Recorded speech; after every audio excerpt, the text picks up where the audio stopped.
যদি সরকার এইভাবে মবকে উস্কে দেয়, অ্যাক্টিভিস্টদের গ্রেফতার করে আমাদের বাক স্বাধীনতা হরণ করতে চান, তাহলে আমাদের আর ঘরে বসে থাকার সুযোগ থাকবে না।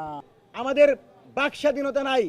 আমি পূর্বেও বলেছি, যদি প্রধানমন্ত্রীকে কেউ নিয়ে বিষোদ্গার করে রাজনৈতিক শিষ্টাচার বহির্ভূত বক্তব্য দেয়, তবে তাকে বিচার মুখোমুখি করতে পারেন এবং যারা এই ধরনের কাজ করে তাদেরকে চিহ্নিত করতে পারেন। কিন্তু ভিন্ন মতকে দমনের নামে সৌদিয়াকে গ্রেফতার, নাসিমকে গ্রেফতার, এভাবে যদি আপনারা অ্যাক্টিভিস্টদের গ্রেফতার করে আমাদের বাক স্বাধীনতা হরণ করতে চান, তাহলে আমাদের আর ঘরে বসে থাকার সুযোগ থাকবে না। শহীদ শরীফ ওসমান হাদির যে বাংলাদেশ, শহীদ প্রেসিডেন্ট জিয়াউর রহমানের যে বাংলাদেশ, সেই বাংলাদেশে কোনোভাবেই আধিপত্যবাদকে প্রশ্রয় দিয়ে আপামর ছাত্র জনতার মেহনতি মানুষের বাংলাদেশ প্রতিষ্ঠার আন্দোলনকে আমরা স্তব্ধ করতে পারবো না।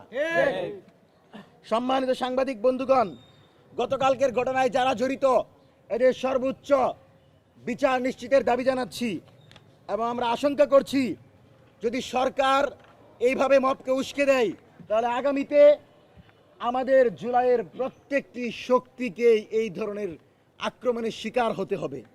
হাসিনা বলেছিল তারেক রহমানকে ছাড়বে না, বলেছিল খালেদা জিয়াকে ছাড়বে না।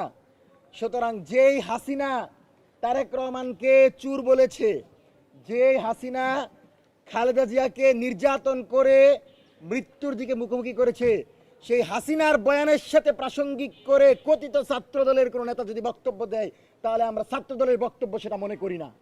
আমরা মনে করি আওয়ামী লীগের লেসপেন্সর হিসাবে যারা এখন রাজনীতিতে ঢুকতে চাইবে, তাদের বিরুদ্ধে আমাদের লড়াই থাকবে এবং যে কোনোভাবেই তাদেরকে বিচারে মুখোমুখি করতে হবে। আমাদের দাবি